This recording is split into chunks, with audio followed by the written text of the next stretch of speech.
a man by the name of Michael Hart. He said, and who was Michael Hart?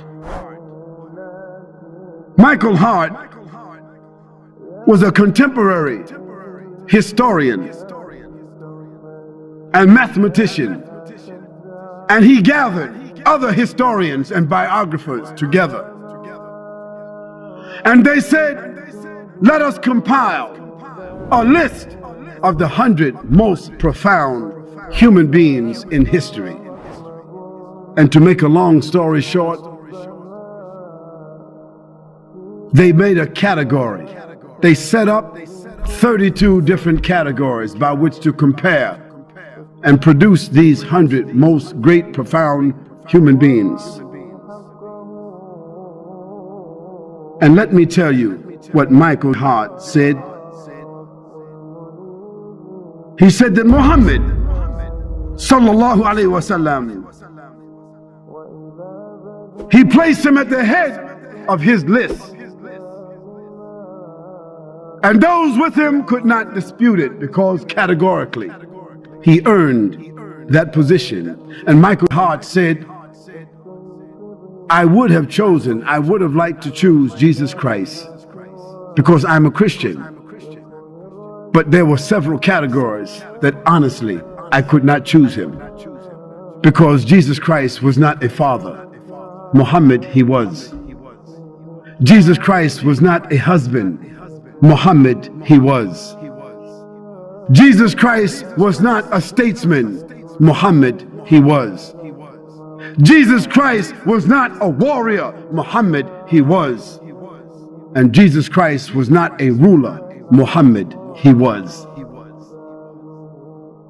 And so Michael Hart and his other collaborators, they said, the greatest human being that has impacted history and all annals of documented history, it had to be Muhammad sallallahu alaihi wasallam.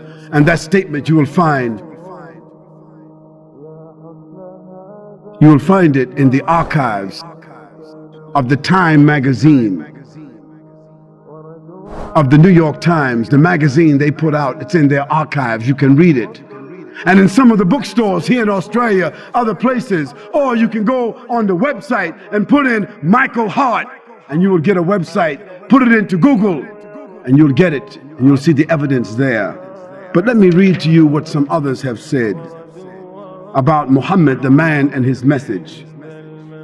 George Bernard Shaw said, if a man like Muhammad sallallahu alaihi wasallam were to assume the dictatorship and rulership of the modern world, he would succeed in solving its problems that would bring it much needed peace and happiness.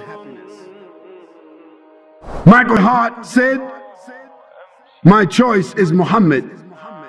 To lead the list of the world's most influential persons may surprise some readers and may be questioned by others, but he was the only man in history who was supremely successful on both the religious and secular levels.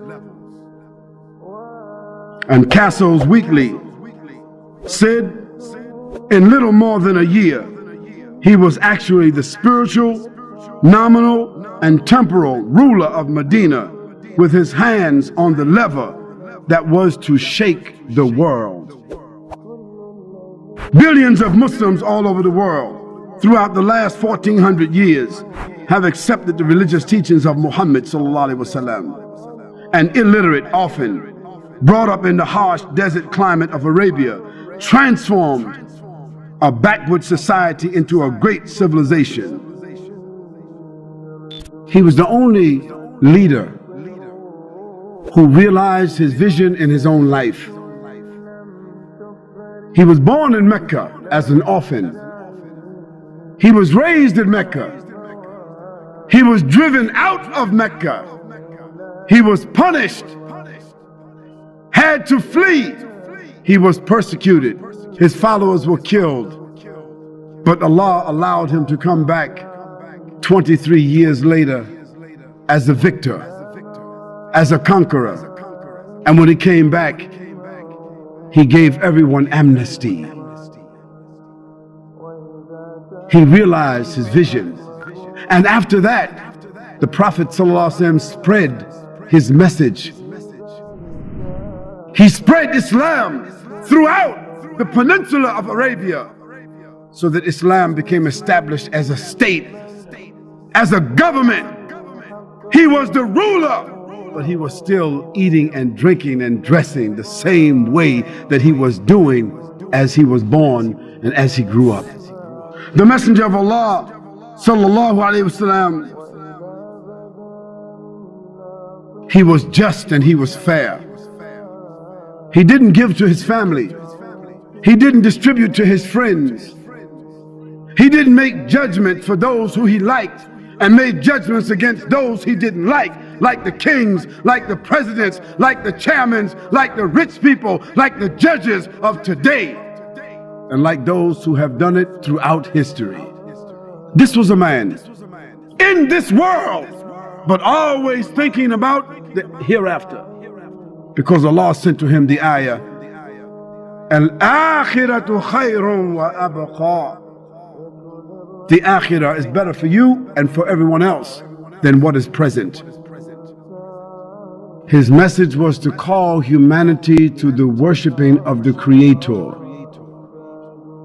and to destroy all kinds of injustice in the earth, and to establish a character, a paradigm of human conduct for the human beings to follow.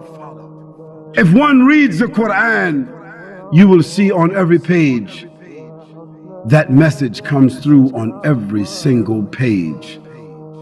This is what sets Muhammad, peace and blessings be upon him, from any other ruler, any other prophet, messenger, individual. The Prophet sallallahu alaihi wasallam, never in his life did he ever lift his hand to hit any human being, ever.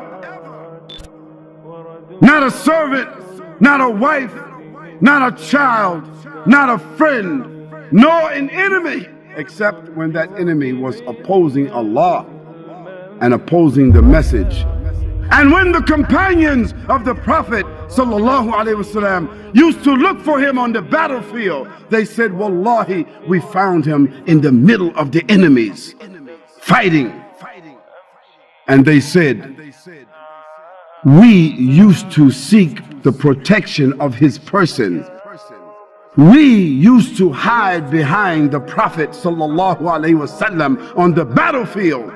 He was such a warrior and statesman on the battlefield, commanding and fighting for the way of Allah subhanahu wa ta'ala. But once he was off the battlefield, his eyes were downcast and he was speaking softly, and he was gentle, and he was warm, and he was sacred and soft and caring and crying. The Prophet ﷺ was also, during the course of that day, feeding the poor, visiting the sick, discharging the army, acting as a statesman, acting as an arbiter, talking to the people, addressing the women, giving out the zakat, sewing his clothes, washing his house, shopping for the food, doing all the things that you and I do, and at night standing in prayer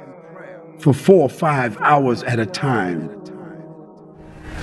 and in the day fighting the battles, discharging the armies, giving the ahkam and the rulings, explaining the Quran, instructing the people in behavior.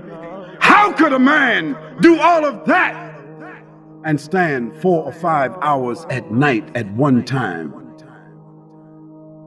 What kind of human being could that be? It was a messenger. It was a prophet. This was a man with a message.